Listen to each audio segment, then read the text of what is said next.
Should we believe what Vladimir Putin has to say? Is Biden's mental state an excuse to not be prosecuted for crimes? And are most people libertarian without knowing it? We answer these questions and more on this episode of Good Take, Bad Take. Hey friends, welcome to this episode of Good Take, Bad Take. This is the show where we go through social media to find takes of all kinds and we critique what's good or bad about them. My name is Donald and I'm here with my co-host Britt. Before we get started, just a reminder to follow us on socials at Good Take, Bad Take Pod on Instagram, Good Bad Take Pod on Twitter and YouTube, and leave a like and a comment, all that good stuff. And if you've got takes you want us to review, send them our way. We love to engage with that kind of content. So without further ado, we'll get into the takes. So the first one comes from Clint Russell. He is quote tweeting a report, and this has to do with the investigation into documents that that's our next take. This one is the White House commenting on Tucker Carlson's interview with Vladimir Putin, which has just happened. But of course, there was a lot of lead up into this of him announcing he was going to be interviewing Vladimir Putin. And so the original tweet here is breaking. White House's John Kirby says Americans should not believe anything Vladimir Putin says during Tucker Carlson's interview. They should remember that they are listening to Vladimir Putin and nothing should be taken at face value. Watch. And Clint Russell quote tweets this with a quote from 1984 by George Orwell saying, "The party told you not to reject the evidence of your eyes and ears. It was their final, most essential command."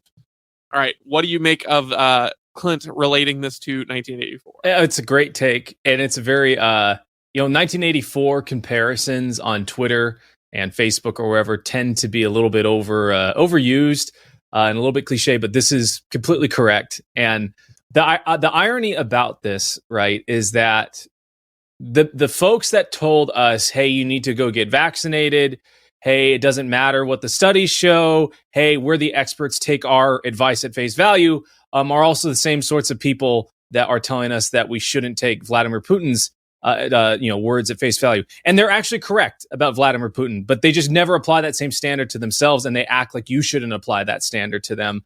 They never feel like they need to justify any of the words that they say, whether it be about the vaccines, like I mentioned before, or weapons of mass destruction in Iraq, or any other sort of call to action and call to take your money from you and call to force you to do things. Any sort of politician, whether it's Vladimir Putin, whether it's George W. Bush or Barack Obama or Donald Trump or Joe Biden, you should never take what they're saying at face value, because the inherent value that they bring to the table when they're as a politician is deceit. And whether or not that's a value, I guess you could debate, but that's the main aspect of what they operate under. They're trying to convince you to do something, and most of the time it's on the end of some form of lie or misdirection, or hiding some part of the truth that is undesirable in order to get you to do the action and give them the permission to take actions that are undesirable to you. So, of course, we're not going to believe everything that Vladimir Putin says. Of course, not going to take it at face value. We're going to evaluate it. But even if we took it even if we ran it through, entire analysis and said, okay, these are the things that are true, these are the things that are not true, here's where he's right, here's where he's wrong, and you provided that, they would still take your analysis with the same amount of scorn as they are if you just took it blindly at face value. So it's not actually about you being informed, it's about you, whether or not you adhere to their, to the party line or not, like Clinton's saying. Yeah, well, exactly. And I mean, it's one of those things where, in an interview with Vladimir Putin, it is good to be skeptical, just like we should with every other regime thing. But it's just very funny to see them scramble to say, don't believe anything he says. And you're like, you guys haven't even seen the interview. Like, to just carte blanche say, don't believe anything he says. It's like, okay. Like, there's... It feels like you're taking much to like an all or nothing stance to even be reasonable, right? Like, I disagree with Biden, but I'm also not going to say I'm not going to believe everything he says, because the way that politicians deceive usually is by intermingling fact and lies. They'll weave a narrative of truth that presents truth in a misleading way, which is fine.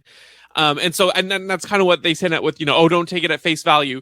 But when you're coming to say don't believe anything he says, it sounds more like the words of a desperate person who's either trying to control your population or playing super on the defensive because they don't want you to possibly look into anything further. That's the key takeaway here, is because even if Vladimir Putin makes claims, and I'm certain that there are some in there, if not a lot, that are wrong or misleading, because he's not a good guy. He is in control of a position, military. He is a government official doing bad things. And yes, like his aggression into Ukraine actually wasn't a good thing. Now, but there is reason why it happened.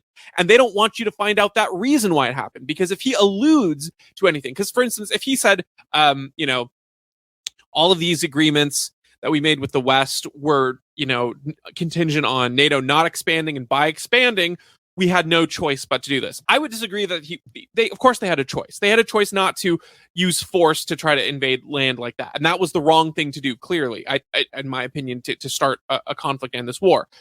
But also, if any of that gets out, people will then be able to say, wait a minute, what does he mean that they weren't going to do anything unless, if NATO didn't expand? What do you mean he's citing these agreements that we made with the West? And, the problem is, if any bit of the truth gets out, people will look it up, and they have the power to look it up on their own, which is what makes this cry of don't believe anything he says, nothing should be taken at face value, makes it look so desperate, because they realize that people are now, thanks to alternate media and the basically innovation of technology, people are more equipped to be able to find out the truth through non-approved narrative sources than ever before.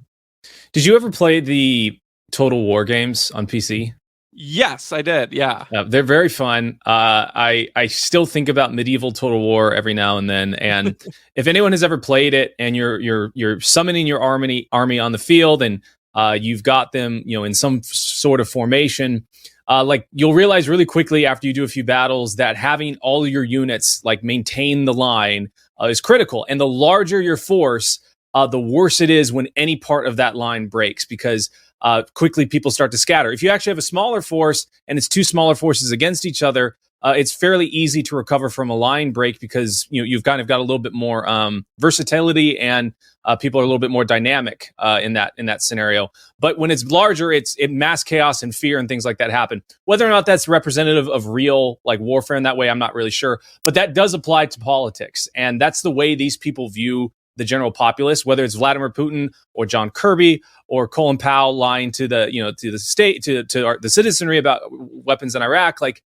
they want to make sure that everyone is uniform for their goals. And if there's any sort of break, if there's any sort of information, even if it's true, and an understanding of it leads to an undesirable outcome for their goals, like they want to smush that as soon as possible. And so that's why they have to make these broad sweeping assertions that we shouldn't believe anything that Vladimir Putin says, because believing anything that Vladimir Putin says would now leave a little bit of a chink in the armor, that the propaganda that they've put up, that Vladimir Putin is, the twirling mustache evil guy in the world, and Russians are evil and bad.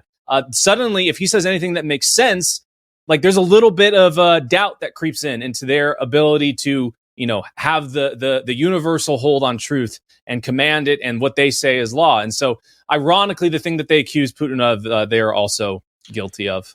Right. As all politicians are. Yeah, exactly. And this is, I think, part of the reason why we saw this above and beyond level of pop culturizing Zelensky, right? Yeah. Because, man, like, that's interesting. Let's think about the chinks in the armor.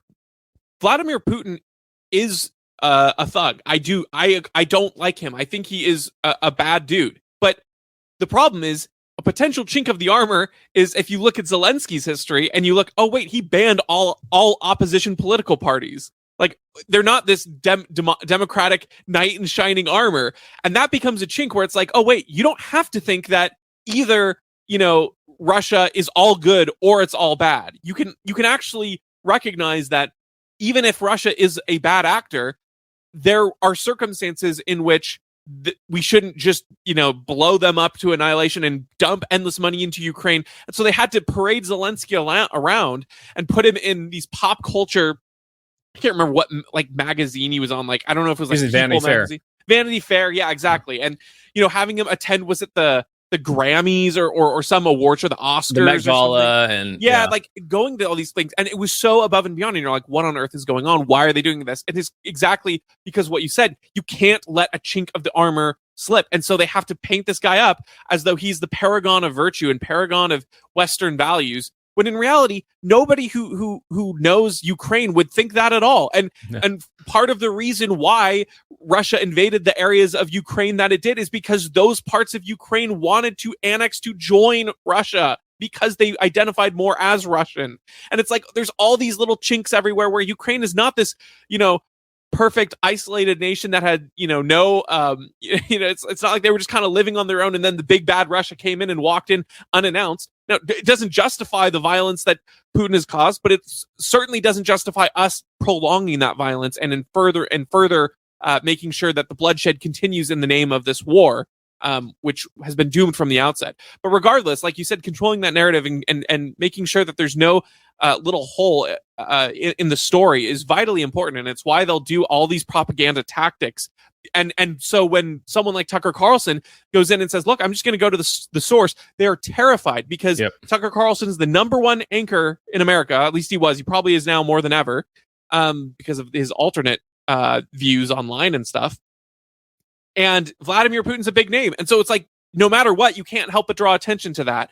And someone, at least out there, a lot of people are going to hear a perspective they may have not before, even if it's filtered through the lens of deception of Vladimir Putin.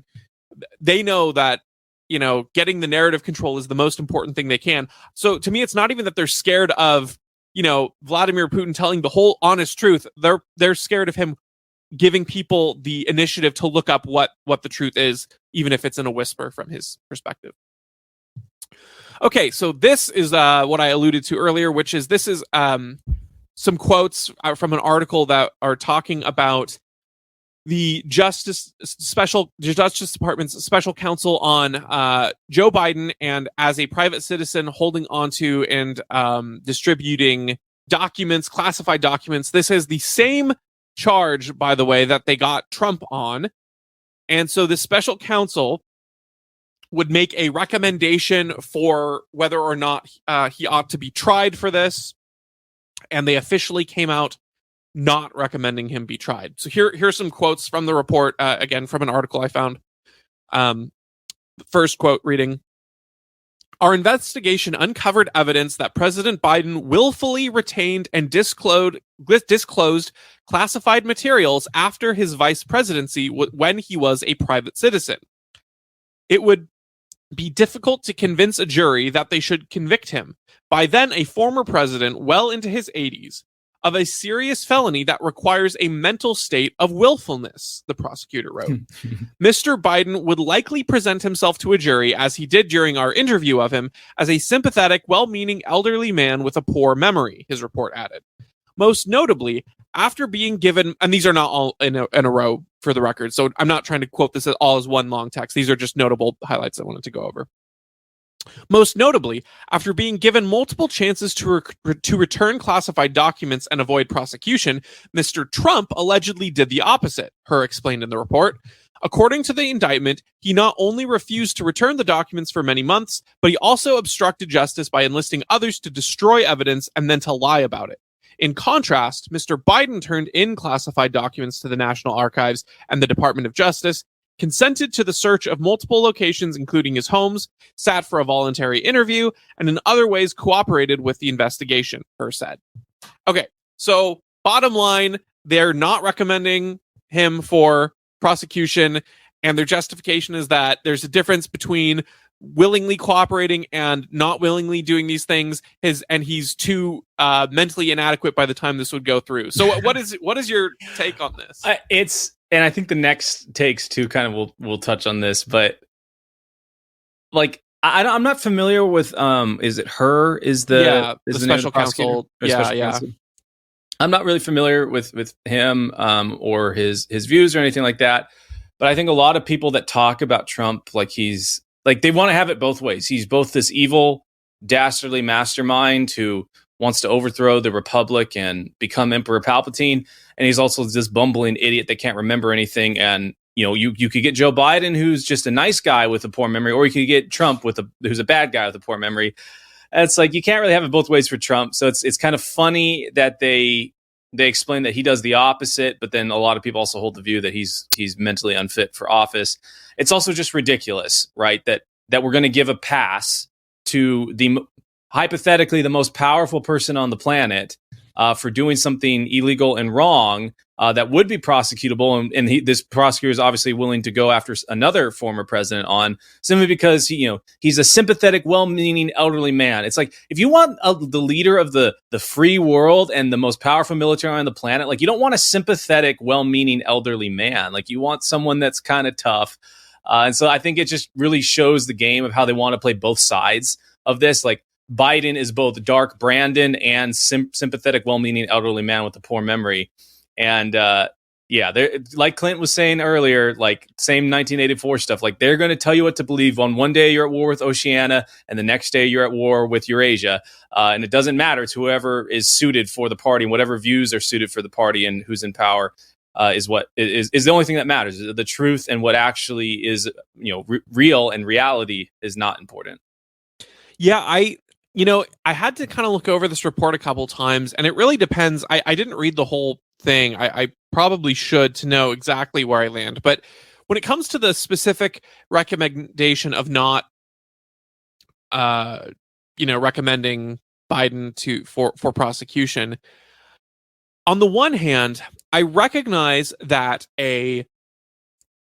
your intent matters when you're doing something like this. Like, for instance, if Biden was in the mental state that he is in now and accidentally held on to the classified documents, and it was done out of an oversight, like, oh, he was mentally not capable, then I think this distinction makes sense. The problem is that that's not the distinction they're making, because they're saying earlier that, Biden willfully retained and disclosed classified materials. Yes. And now, by the time he would be prosecuted, he doesn't have the mental capacity to remember what he did then. And so on the one hand, I'm sympathetic from a standpoint of, would this tear the country apart by trying a president who maybe doesn't even remember this crime that he did? And I'd be like, yeah, you know what? You might have an argument if you weren't also already justifying President Trump and persecuting him in a manner. Again, I do think that there is a difference in the ways that they've handled this. Like, for instance, Trump, like, trying to destroy evidence and lie about it. Like, you could argue that's a more imminent threat, but I would also argue that this particular level of offense is not so big that it matters. Like, if your concern is about tearing the country apart and, trying someone in a state that's just going to be damaging to the country, well, if Trump's crime was worse, maybe I would agree that it's worth prosecuting. But frankly, I don't think this withholding classified documents things is that bad. And so if you are willing to tear the country over it with Trump's doing it just because Trump's being a little bit ruder about it, I think you actually have to uphold that same standard against Biden. His mental state notwithstanding.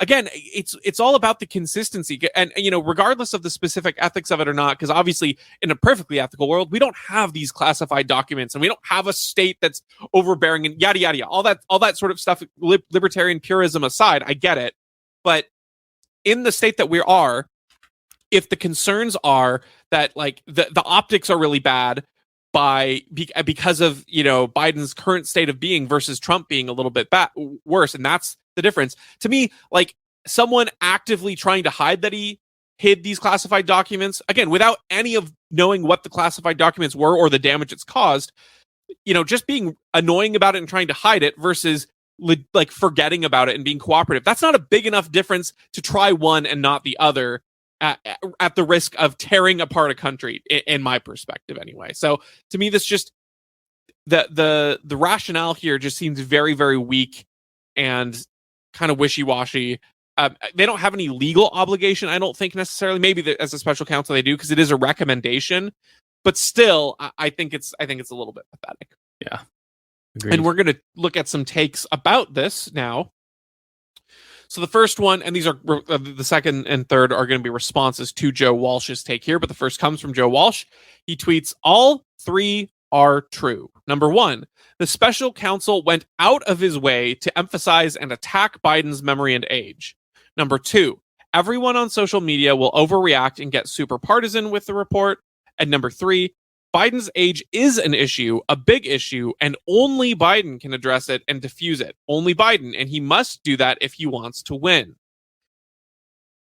I'm just going to say, I don't actually hate Joe Walsh's take here. We bring him on the show to roast him a lot. So, and we're not actually, highlighting this take. So I just want to at least say, I don't think this is a terrible take from Joe.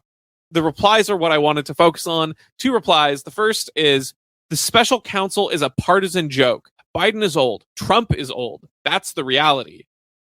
And then the second take was, screw that. I'm 53. I forget things too. Orange Jesus is no spring chicken either, dude.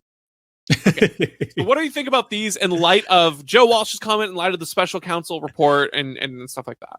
Yeah, so Joe Walsh it's actually a pretty good take if I ignore potentially some of the other implications of his belief system. But in a vacuum, it's a great take. And then this, what's her name? Jeannie, High Priestess of Defeating Boebert.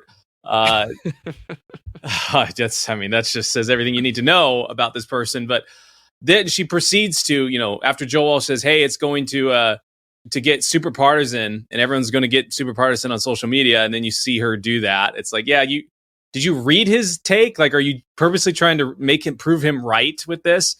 It's like, I don't know. The guy before Orwell's Ghost, he's right. All special counsel at a political level is a partisan joke. And yes, Biden is old, Trump is old, and that is true. So I don't necessarily have a huge issue with that. Well, I think that you're minimizing maybe I'm taking his meaning wrong here, but when you look at Joe Walsh's first point, he says the council went out of his way to emphasize and attack Biden's memory age. I actually don't agree there. I don't think they went out of their way to do that. I don't know. Again, I haven't read the whole thing. Just from what I've read, it seems like they're emphasizing it specifically to justify why they're not recommending it. So to me, it doesn't seem like they went out of their way. It for no reason. It seems they went out of their way to bend over backwards to justify the conclusion they came to. And so both of these takes are like, oh, both of them are old, as though there's any level of equivalence between Donald Trump and Joe Biden. And that to me is ridiculous.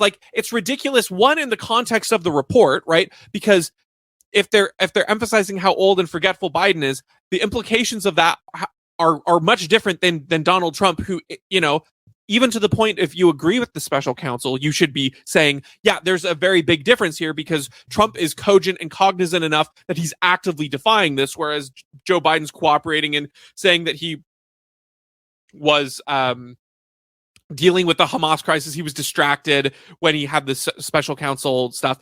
So even if you agree with the special counsel and you think that Biden shouldn't be tried and Donald Trump should, you should recognize that you can't just say, well, they're both old. That difference is important there. But secondly, it's obviously old if you witness it yourself and you look at the mental faculties of both individuals. Biden is not at the same level as Trump. Whether or not you think Biden's right or Donald Trump is right, or they're both wrong, they are not at the same mental level. And it's like everyone jumped on Nikki Haley, I guess. So not everyone, maybe, one person jumped on Donald Trump when he accidentally compared her to Nancy Pelosi. He referenced her as though she was at a speaking event. And it's like, oh yeah, there's one gaffe that Donald Trump made. Now let's literally look at the last 5 speeches Joe Biden gave where he said literally nothing in many syllables. Right? It's just not comparable. And so, to this second take, F that, I'm 53, I forget things too. You don't forget things to the level of Joe Biden, and also nobody elected you president of the United States. I'm sorry. Your high priestess position was self-appointed. It was not voted. Yeah. And frankly, there are a lot of things that I'd say, oh, I make that mistake too, that I wouldn't want as a quality in a president.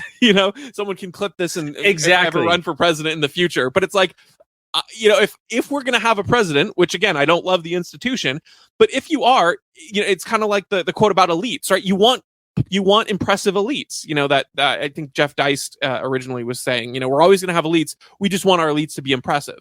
And so I don't want that to come through the political system, but if it's going to come through the political system, I would expect and hope that the people in charge are actually above the mark. So, no, Jeannie, I'm not going to vote for a 53-year-old who just forgets things sometimes, too. Like, that's also, like, kind of one of those things where I'd be like, yeah, I would expect better. So, I don't know, to downplay this forgetfulness, to compare it, to minimize it, and then to just overlook it, all of these are really, really, really bad takes, in my opinion, both from the special counsel and just from the sitting president perspective. Like, isn't it funny that, like, if you walked in just in a vacuum and you walked into an investment office and Joe Biden was sitting across from you and he was trying to convince you to, he wouldn't even be able to convince you. Let's just be fair about that. Like, you wouldn't understand what he's saying. But let's just say you were going in there and this guy's supposed to tell you how he's going to invest your money that you've already given. You've given them $100,000 and he's going to tell you how they're going to invest it. And like, let's just say they're so basic. They're just going to put it in a Vanguard account. Oh. Like, I would not believe in his ability to say, yeah, we're going to put it in a Vanguard account and it's going to generate returns for you. And so if you can't trust him to do that, what makes you think he can, run a country? Not that the president actually does run a country, but even just, be the commander in chief of the military, the most powerful military on the planet. It's like, yeah, man, like there is a big difference. Trump, if you went in and he was going to tell you, how they were investing their money, you might not believe necessarily what he's saying, but you would at least understand it. And he'd be doing the art of the deal on you and trying to sell you on it. So it's like he's at least cognizant in there. But Biden, I mean, I don't think I think everyone has known an old person in their life that has gradually started to lose it to dementia. And anyone who has recognizes that Biden looks that way, talks that way, walks that way. It's just how he is. And like you were saying, this Jeannie high priestess lady, a lot of people that are similar to her with the blue check mark and very elite or whatever, they really dislike Trump because he didn't have experience or he doesn't do things the way that it should be. And he's so unprofessional and all these different things. But then they'll turn around and they'll apply normal people standard to their favorite politician because it suits their needs and their desires and what they think they want to go through or what type of policies they want to get pushed through. And it's just it's such a weird little cognitive dissonance to have that, like, when it's my person that I like, I want them to look like me. I want them the same flaws as me, and it's okay. But if it's someone that I don't really like, then if they have any flaw, and all, like, then expertise and professionalism is a key aspect. So it's just a weird little blind spot of dismissiveness there. Maybe intentional, maybe not. Yeah, I think that people live with cognitive dissonance all the time, and they just pull out what's convenient in the short-term moment in the first response here. Yep. So yeah, I think that also the special counsel report, even if you buy it, and that's maybe one thing that I would say is for, Joe Walsh's take is it's like Biden's age is an issue, a big issue, and only Biden can address that. I would argue that actually if the special counsel's conclusion is that he's so mentally unfit that he's not worth pressing charges, then they're probably also implying that he's so mentally unfit that he should be removed from office. Yes. A la the 25th, I think it's the 25th Amendment. I could be mistaken there, but I believe it's the 25th Amendment that would say he's not fit for office and should be removed then. So I don't actually think it is only Biden, but I do think he does have to address it if he wants to win. I don't think it's only up to Biden, though, because I think technically the special counsel, if that's their argument, should be saying that actually he's so old he should be removed from office. Yes. Okay. Our next take here, it is a meme image. It looks like it's actually framed in someone's house, which is... So I saw this. I accidentally went into the women's restroom at a restaurant, and oh no, this was on the wall in there. So oh no, I guess I just identified as a woman that yeah. That makes it so much worse. So the image shows a woman reading a bedtime story to her daughter, and the caption reads, "Once upon a time, a man asked a girl to marry him. The girl said no, and she lived happily ever after and went shopping, dancing, and drinking. She always had a clean house, never cooked, and looked fabulous all the time. The end." This gives major, what are those like e-postcard meme templates that I feel like Gen Xers are obsessed with? They just have like little sassy sayings on them. It just gives me total that energy, which is maybe not a good thing. Yeah. So this is obviously, it's a bad take. It's a little bit cheeky and a a little bit over the top. So just giving it the benefit of the doubt, I guess, and that maybe it doesn't truly mean this to a T. But I think the spirit of it is worth addressing, which is that like the institution of marriage is unfair towards women, and that women generally come out on the losing side of the equation when they get married, and they give up all this different stuff, and they're better off being strong, independent on their own, not having children or family. There's kind of a spectrum of belief on that, and I think it's true generally that people view men as oppressing women in all institutions, especially in marriage. And I would just put forward that marriage, as it's been throughout all of history, has been a team effort, and it's been a team effort that is divvied up amongst the types of skills and biological realities that exist within both men and women, and with the goal of propagating children and creating society and making a better world that is stable, safe, and prosperous. And both men and women have worked together within their own strengths and weaknesses to make that happen. And so, what's funny about like women will say things like, oh, well, my husband's just free to go do this, or my husband's free to go do that, and he never has to go cook or do this. And it's like, it's the equivalent of if you were playing on like a basketball team. And I don't know how much you know about basketball, but like there's point guards and they're smaller. They're responsible for kind of like passing the ball and dribbling it and making sure it gets to the right people. And then there are people that are bigger. They're called posts, and they go down low and they battle to get close to the basket and put it up there. And generally the point guard is supposed to feed the post and things like that. And they have their positions based on the skill sets and the biological realities that they've got. And if you get a point guard trying to act like a post, it's going to be a bad time in the game. And if you get a post trying to act like a point guard, they're not going to be able to dribble the ball properly, and everything's going to be out of line. And so, it'd be kind of like, it'd be like one of those basketball players saying like, well, it's just no fair. Like the point guard gets to dribble all the time, and I don't. I just get to score the baskets. And the point guard's like, hey, I don't get to score the baskets. I just have all this time to dribble the ball. It's like, man, like you got to work as a team. Like we've lost that somewhere. And unfortunately, I think that women have, at least in the more recent period with third wave feminism and things, have really focused on only the cons of their side of the coin.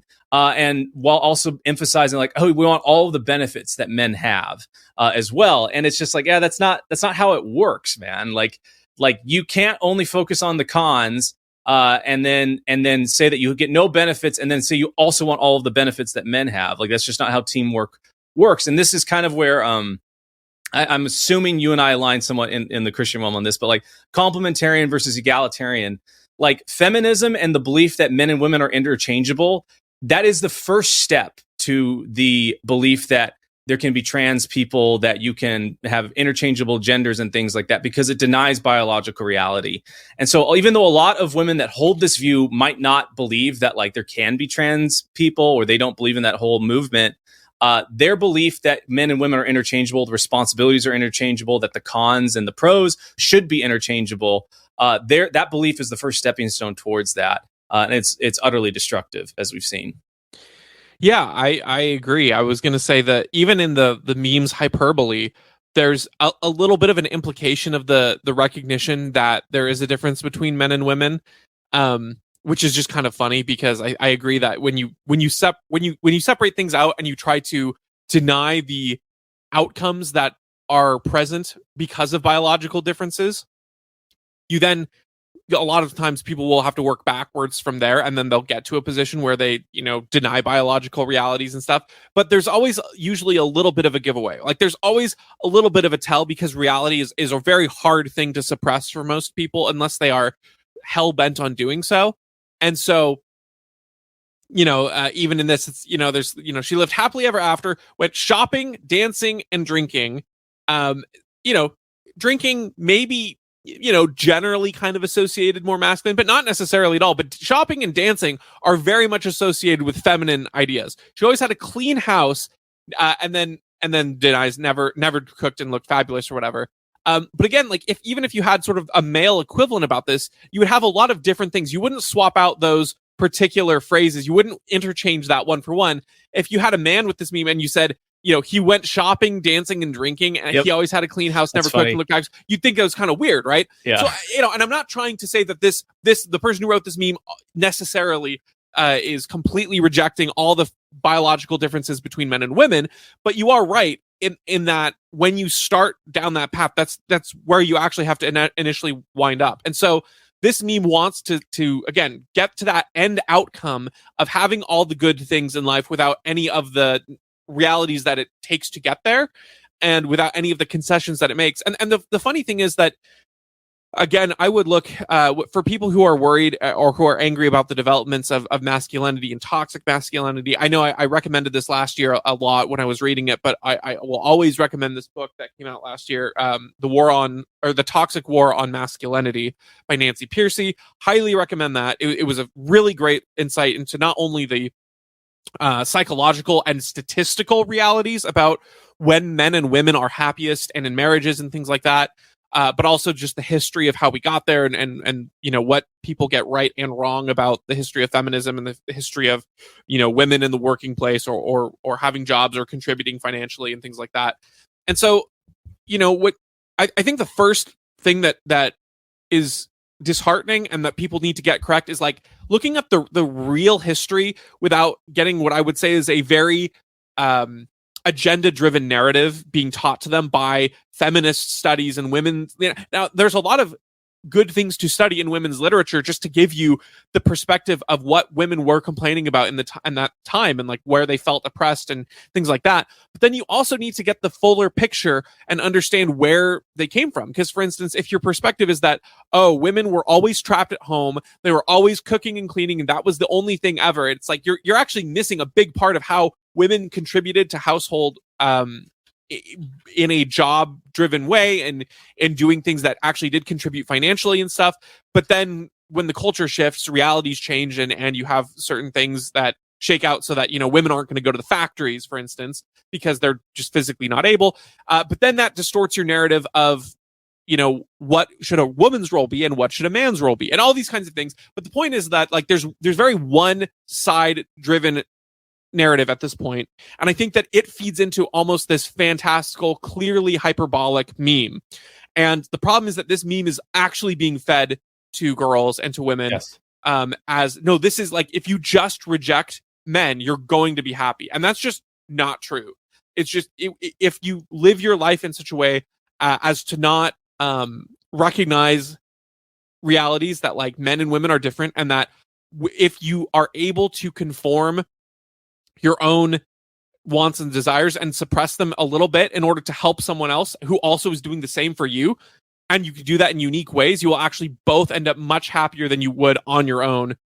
Marriage is not this chain. It's not something that keeps people locked down. It's actually something that elevates both people in it and makes both better off and happier. And no couple, no individual, nobody is going to live the life where you're always happy, always have a clean house, and always look good, and don't have to pay for anything, because that's just not reality. And so selling that, I mean, again, it's a meme, but just selling that narrative it's almost like the Disneyification of things, where it's like, oh, just whatever you want to be, you can be. Dream and is yours, kind of a message, which I think is unhelpful. Well, it's like Thomas Sowell says, there's no solutions, only trade-offs. And now that I have a daughter, and last night I got 3.5 hours of sleep, and the night before it was 4 hours, and basically every night since she's been born has been sub 5 hours worth of sleep. If you only focused on that aspect, like if you evaluated your life and its value from just the perspective of how much sleep you got, like, yeah, this is a bum deal, right? But that's like such a myopic, poor way to evaluate whether something is good or not. The way I value is like, wow, like there's so much emotional satisfaction from being able to bring a little human being into the world and see them grow and learn how to roll over and eventually crawl and do all sorts of crazy things. And it's just sad to me that I think a lot of both genders do this, look at the institution of marriage and the sacrifices as the only part to measure the value and whether they should participate in that institution from. And it's like, yeah, man, of course, if you only look at it from the cons and the things that are difficult, like it's going to be bad, but you need to look at it from the point of meaning and purpose and long-term, how this adds value to your life and the fact that it just lines up with reality. And like you're saying, men and women working together elevates them. It doesn't hem them in. And I mean, it does hem them in. It hems them in a way that makes it so it's possible to advance and become better, right? Any time that you want to become better at something, you do have to set parameters and a fence around it so that you are doing and engaging in behavior that is productive. And if you're not, then that it needs to give you a signal that you aren't, so that you can get back on the track towards productivity. The last thing I'll say on this is it's funny that you talk about, being a parent and sacrificing, and because in the meme, she's reading to her daughter, which ostensibly would imply that she's married and raising up a girl. And that makes you think, like, what is admirable in the story of someone when she's because she's reading this like a story, and it's like, would you actually go watch a movie and feel moved and warmed by a story of someone who lives their life, grows up, does nothing for anyone, and lives an easy life? Like, would that be would that person at the very least be someone who you would want to be? Even in stories where you have someone overcoming hardship, oftentimes the reason why you want them to be better is not only because they were mistreated, but because they maintained their character of kindness and of generosity and of putting the needs of others first, even in spite of their hard conditions. And so then they succeed and it's justified. You wouldn't feel, even if someone is wronged, if they don't grow from that and they don't help others or sacrifice on their own behalf, you might feel like, well, I'm glad that they're not being maltreated anymore, and I'm glad they get to live a happy ever life, but it's not an inspiring story. I mean, I think about something like, I'm and now I'm mixing it up in my head, but I think it's probably Little Women, the store, and where she's at a boarding school and she has a friend and she's somewhat abused. Maybe it's not Little Women. I can't remember. I'm blanking. But I'm not thinking of Jane Eyre. My wife just chimed in, but Jane Eyre would work as well. But she's, in Jane Eyre, she's like at a boarding school and mistreated, and she has a friend, and she, it's like, even in these poor conditions, they try to sort of help each other out, and there is a level of sacrifice and of maintaining character. I think there's some examples where that's stood out a little bit more, but even still, like, those are the kinds of people that you want to have be inspirational stories, and the reason why you cheer for them is because they aren't just prioritizing their own well-being. That's not a compelling story, and it's not someone that you would want to raise as a paragon of virtue in your culture either. You want to raise people who are willing to sacrifice on behalf of others, and that is a fulfilling life, not only for you, but that makes a healthy culture and society of people. You don't necessarily want, and this is maybe where I would break with some of the more objectivist libertarians and Ayn Randian libertarians. I don't think you want a society of people only looking out for their own good as its own virtue. I do think you want you do want people to emphasize the helping out of others, not only for its selfish individualistic merit, but also for its own sake of sacrificing and putting the good of others first. I think that there are ways to take that, again, in the wrong direction that government often does. And I think that this, that some facets of progressivism take, which means, use force to make other people kind and generous. But I think that the opposite end of that is this sort of feminist message here of, like, just go off, be on your happy, be unconcerned with the well-being of anyone else and anyone who tries to limit you. And I don't think that's a healthy thing for your culture or for your or for yourself as a way to live. Yeah. Okay, our last take for this episode is a Libertarian Party tweet that has a picture of Kurt Russell, and his quote there, which is, "I'm a libertarian.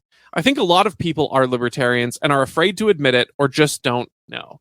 All right, what do you think about this take? I don't think it's a good take. We're aligned. Yeah, I don't think it's a good take. I think that most people, if this was a question to you, if for some reason you were just like, oh yeah, like everyone is a libertarian, but when push, maybe they're not admitting it, but when push comes to shove, with the hardest type of anti-liberty and freedoms being shut down, people will rise up and the majority will become present. If you had that view and then 2020 hit and COVID, then I think that should have been taken out of you, because everyone at the expense of liberty and freedom was willing to give up, or was willing to give up liberty and freedom in exchange for safety, and out of fear and everything like that. Like, the truth of the matter is that liberty takes courage and freedom takes courage.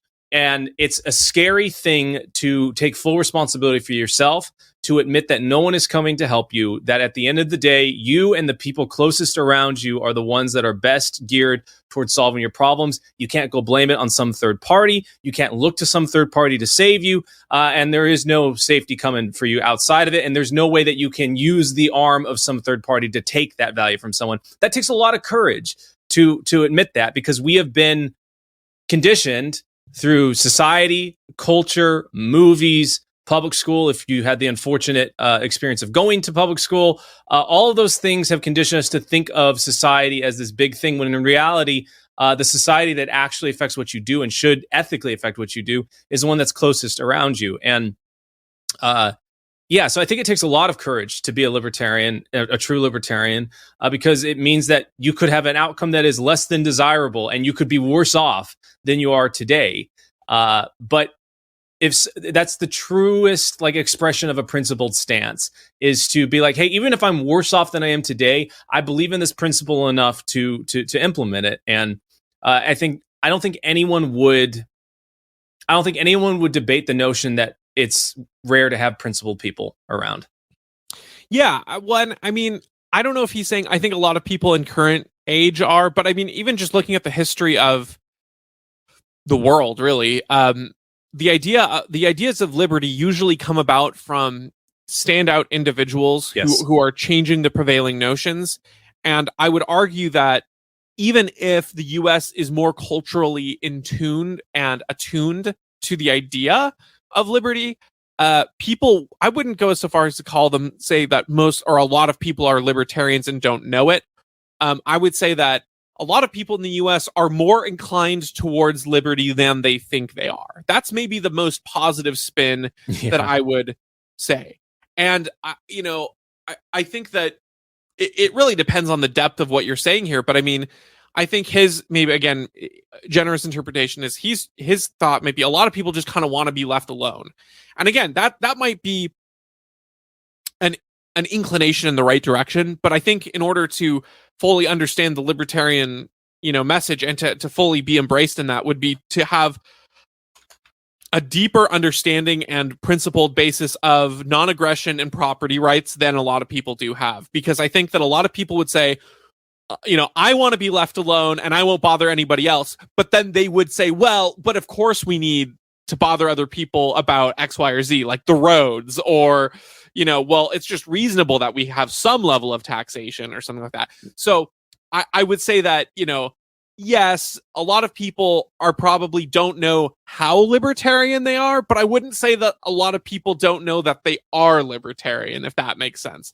I think maybe, again, a better way to put this would be the idea of libertarianism speaks to a lot more people than realize it and that recognize it.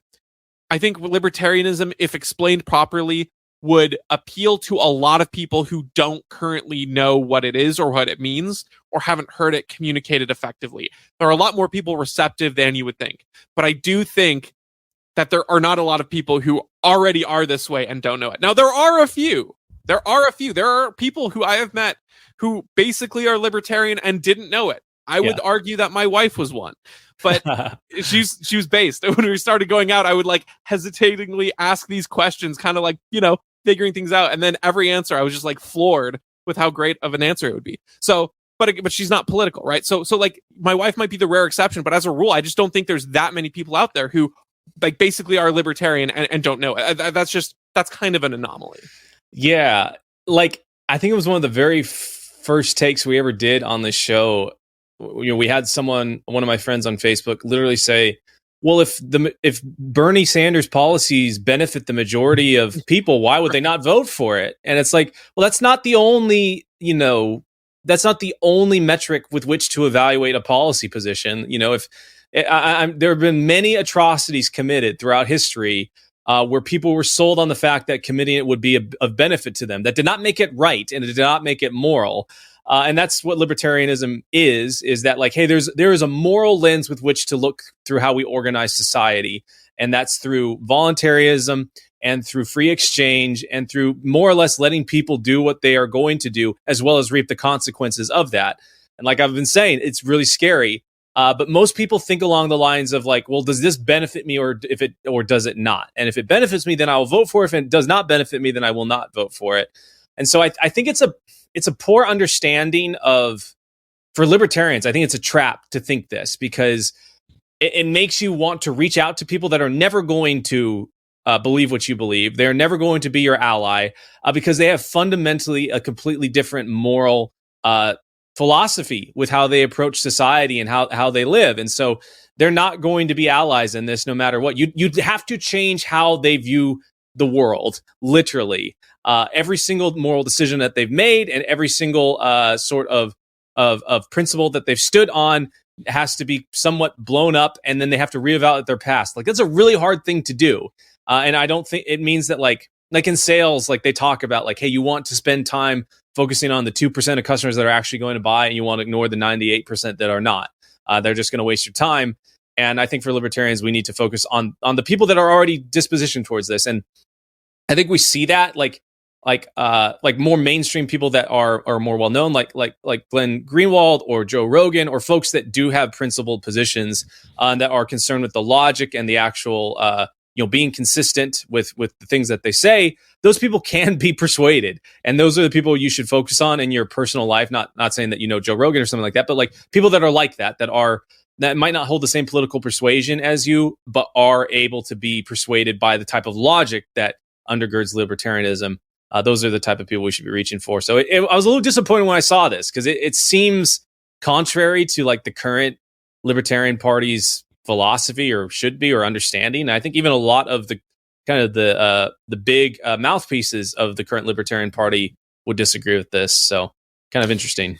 Yeah, no, I agree. The last thing I'll say too is that, and a lot of people might balk at this, but really I think that a lot of people are by nature selfish, and that ironically often means being sort of antithetical to libertarianism. Not because a lot of people, what do you mean the selfish libertarians just want stuff for themselves? And it's like, well, I mean, again, if you think it's selfish for me to keep my money, then sure. Like I personally believe in being generous, but not at the point of, not at the end of a barrel of a gun.